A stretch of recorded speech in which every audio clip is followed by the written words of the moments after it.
You might be amazed at how many individuals go through life puzzled about why they face disrespect, never realizing they're the ones teaching others to do so. Not by being feeble, not by being overly kind, but by overlooking the subtle ways we grant permission. You don't even need to utter a word. People can sense it. It's in the way you pause before responding. Have to laugh at something that wasn't funny just to keep harmony, and in those moments when your gut twists, but you ignore it and stay silent anyway. It doesn't mean you're flawed. It means no one taught you how energy operates. Here's the truth. Most people never learn that disrespect doesn't begin when someone rolls their eyes or interrupts you. It starts much earlier, in subtle cues. The energy you carry teaches people how far they can push. If you're always adjusting yourself to be more likable, you're also making it easier to be overlooked, or worse, stepped on. Now, here's where things change. The moment you stop over-explaining, the moment you stop seeking invisible approval from everyone in the room, and the moment you stop making your presence small to keep others comfortable, something unusual happens. People start respecting you without knowing why. You didn't raise your voice, growl, flex, or give them a stern look. You just stopped leaking energy. Once that shift happens, everything changes. You'll notice certain people stop joking with you the same way. They don't test your patience as often. They think twice before crossing that line. It's not because they're afraid of you. It's because they can feel that your self-respect is no longer up for negotiation. You didn't become cold. You just stopped being emotionally available for nonsense. The freedom in that is incredible. When people sense that you're no longer trying to earn a seat at the table, they either rise to meet you or quietly leave the room. Either way, no one dares to disrespect someone who respects themselves this much. You can always tell who still needs to be liked by how much they explain themselves. The long texts, the over-apologizing, the way they try to soften every truth with multiple disclaimers just to ensure no one gets uncomfortable. It's not their fault. That kind of behavior usually comes from years of walking on eggshells, from being taught directly or indirectly that love has to be earned and peace maintained at your own expense. But here's the thing. The people who genuinely respect you don't need the song and dance. They don't need the lengthy explanations or the nervous laughter. They just want the truth, and they want it from someone grounded enough to say it without needing applause afterward. Real respect doesn't come from being the nicest one in the room. It comes from being the most centered. You can always tell when someone's centered. They don't rush to fill the silence. They don't chase closure from people who've already shown they're not listening. They don't ask for permission to be who they are. They just are. That kind of presence is rare, and that's exactly why it gets respected. Not out of fear, but out of clarity. Most people aren't walking around trying to dominate or humiliate others, but they are scanning for where the line is. If they can't feel a line with you, they'll draw it for you. Suddenly, you're in conversations where your opinions get brushed aside. You're in friend groups where jokes are always made at your expense. You're at work doing extra tasks no one else wants to do because you're so chill about it. But it's not chill. It's suppressed, and people can't respect the version of you that's too scared to be real with them. If you want people to treat you better, don't start with confrontation. Start with calibration. Turn the volume down on your need to be understood. Turn the volume up on your ability to sit with discomfort, yours and theirs. You'll watch how fast the whole dynamic changes. Once you stop filling in the gaps for other people's behavior, once you stop overcompensating to keep the mood light, you create space. In that space, people are forced to meet you where you are or lose access. Trust me, once that shift happens, the people who used to play little power games with you start getting real quiet. Why? Because it's hard to manipulate someone who's not auditioning for a role in your life anymore. You're not trying to be the good one, the easygoing one, the unbothered one. You're just you, calm, clear, solid. That level of groundedness is the kind of energy that makes people take a step back and think twice before trying to test it. The truth is, you don't need to raise your standards, you just need to stop betraying them. Most of the disrespect you've experienced didn't come out of nowhere. It crept in slowly every time you said yes when your body screamed no. Every time. You laughed it off when it actually hurt. Every time you forgave before they even apologized just to keep the peace. The peace that only you were responsible for. Eventually, it became normal. But normal isn't the same as right. Somewhere along the line, you stopped asking, why do I keep choosing people who make me explain my worth like it's a complicated subject? Why do I feel like I need to perform calmness while my insides are screaming? Why do I act like I don't mind when I clearly do? It's not because you're weak. It's because you've been trained to fear disconnection more than self-abandonment. But there comes a moment, and maybe this is it, where you realize respect starts inside. The moment you decide to stop abandoning yourself for the sake of being understood, everything else realigns. You don't have to announce it, you don't have to post about it. You just move differently, and the world around you adjusts. People who used to test your boundaries feel it, even if you never say a word, because you no longer need them to understand you. You understand you. That's when the energy changes. That's when you stop being the easy target, the emotional sponge, the person who's always there even when they shouldn't be. You're not hard, you're not guarded. You're just finally unavailable for nonsense. The ones who truly see you won't be offended. They'll be relieved because they've been waiting to meet this version of you all along. The one who walks with quiet power, the one who respects their own time, their own peace, their own energy so deeply and so calmly that the world has no choice but to follow suit. That's the moment everything shifts, and no one who feels that version of you dares to disrespect it. There's a level of self-respect that doesn't even look like confidence anymore. It just looks like stillness. You're not chasing, you're not proving, you're not performing, you just are. You speak less because you don't need to manage how people perceive you anymore. You let others talk, let them project, let them assume, because it costs too much to keep correcting people who want to misunderstand you. When you're centered like that, people start projecting less anyway. Why? Because there's no emotional opening to sneak into, no exposed insecurity to poke at. You're just present, not edgy, not defensive, just not available for games. There's power in that kind of calm, the kind that doesn't flinch when someone tries to stir things up, the kind that doesn't rush to defend every decision, explain every boundary, or soften every truth. What's amazing is how people feel it before they even know it. They meet you, and something feels different. They can't quite put their finger on it, but they sense they're not in the presence of someone who tolerates chaos anymore. Suddenly, they speak more carefully around you. They don't talk to you like you owe them anything. They don't dump their emotional laundry on your lap the moment you sit down. It's not because you told them not to. It's because your presence no longer invites it. Your boundaries aren't walls. They're just silent terms and conditions. Not everyone reads them, but the ones who matter will always act like they did. The rest? They drift, they lose interest, they stop calling, they stop testing. Not because you've changed, but because they can't recognize you without your old wounds keeping the connection alive.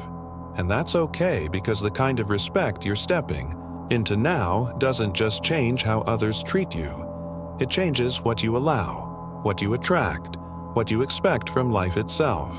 You're not doing anything dramatic. You're just no longer walking into every room trying to be lovable. You walk in and let things reveal themselves.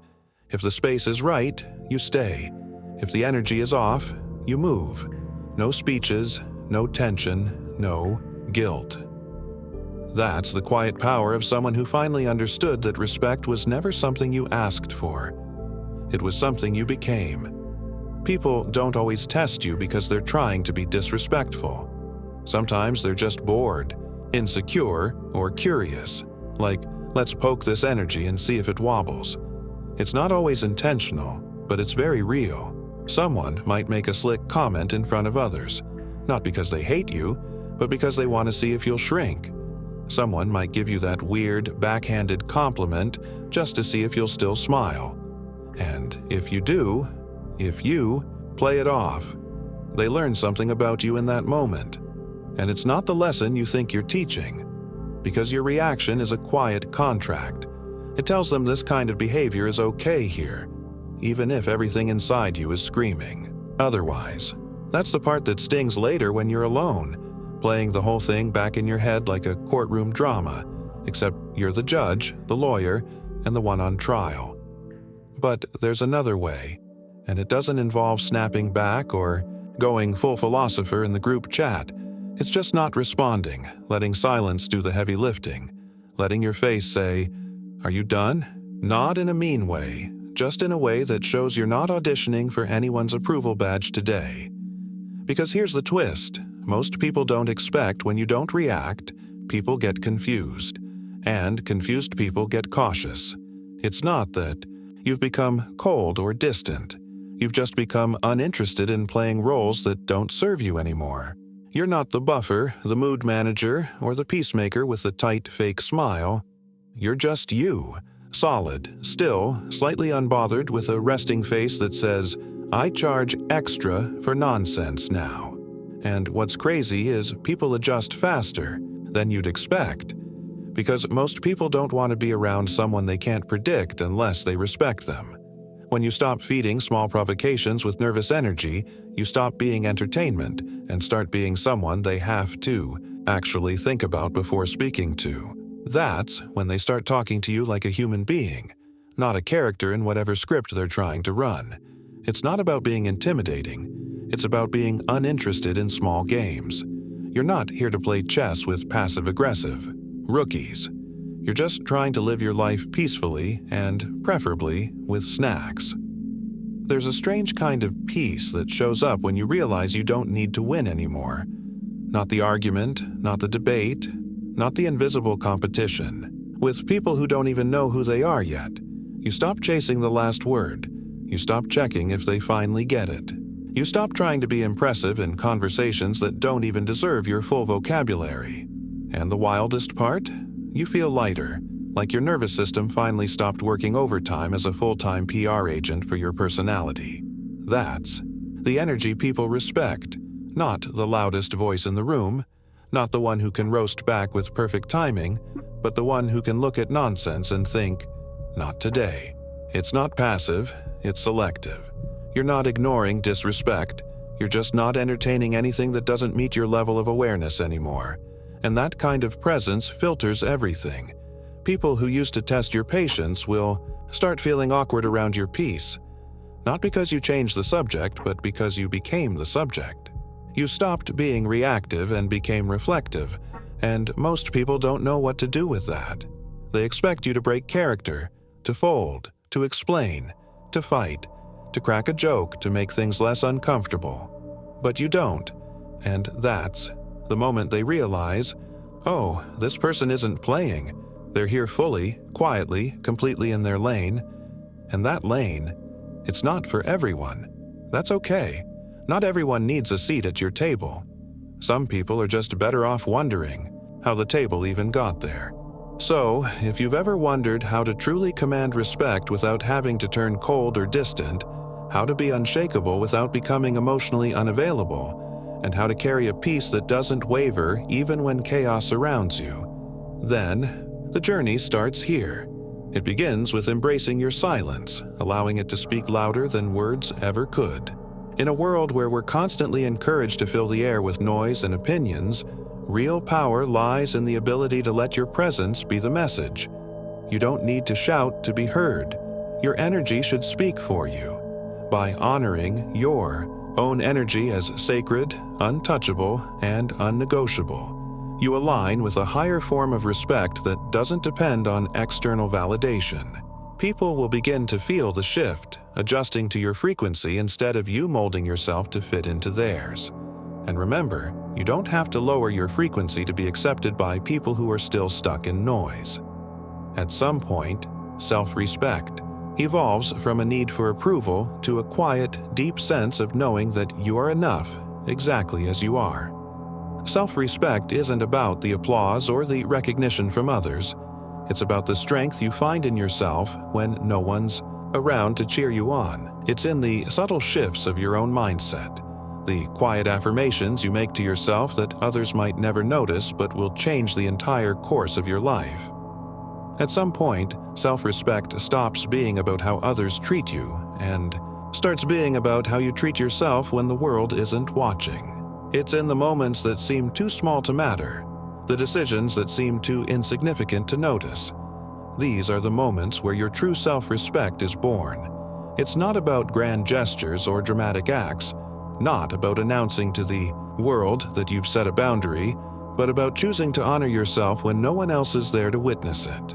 Do you keep your promises to yourself when there's no one around to hold you accountable? Do you listen to your body when it asks for rest? Or do you ignore it in the name of productivity and push through fearing laziness?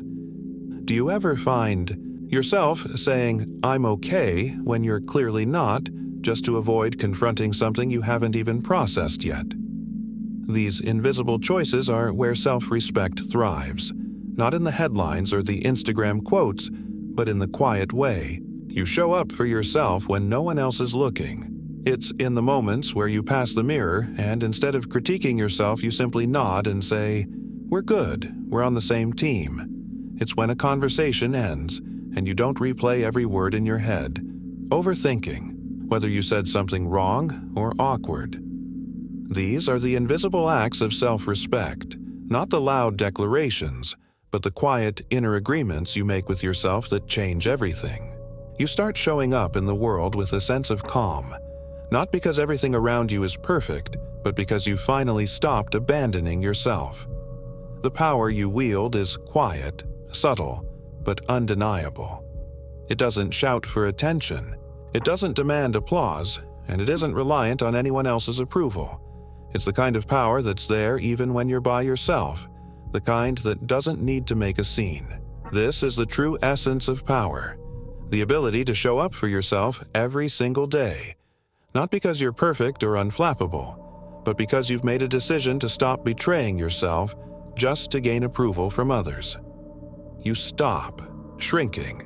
Stop trying to mold yourself into spaces that were never meant for you, and instead, you find your own way. When you respect yourself in this way, everything changes. Life opens up in ways you never expected. The people you meet, the opportunities that find you, and the peace that suddenly feels within reach. It's not because you forced anything, but because you stopped trying to force yourself to fit in, places where you were never meant to belong. And ironically, it's in this quiet shift, this decision to choose yourself, that everything else starts to align. People, peace, and opportunities appear not because you chase them, but because you let go of the need to chase anything at all. You chose yourself first, and in doing so, you created space for everything you ever wanted to come to you effortlessly. If this resonates with you, don't just nod and scroll past, thinking, "I'll get to that later." This moment is where the shift begins. It starts in the very act of choosing yourself, in the decision to stop pretending for the sake of others, to stop waiting for someone to give you permission to live the life you deserve. Comment with the words, "I'm free now," if you're ready to claim that power and step into a life where you no longer have to compromise who you are. That's where the change happens. The moment you start to see yourself as worthy of peace, respect, and love without conditions, your entire world begins to change. You stop letting external circumstances dictate your worth, and you realize the freedom to live authentically has always been within your grasp. When you choose yourself first, the world doesn't shrink. It expands in ways you never imagined. This is where it all begins, within you. So, if you're ready to let go of the old stories and embrace the new, leave a comment below and join me on this journey. Because freedom doesn't come from the outside world. It comes from within. See you in the next one.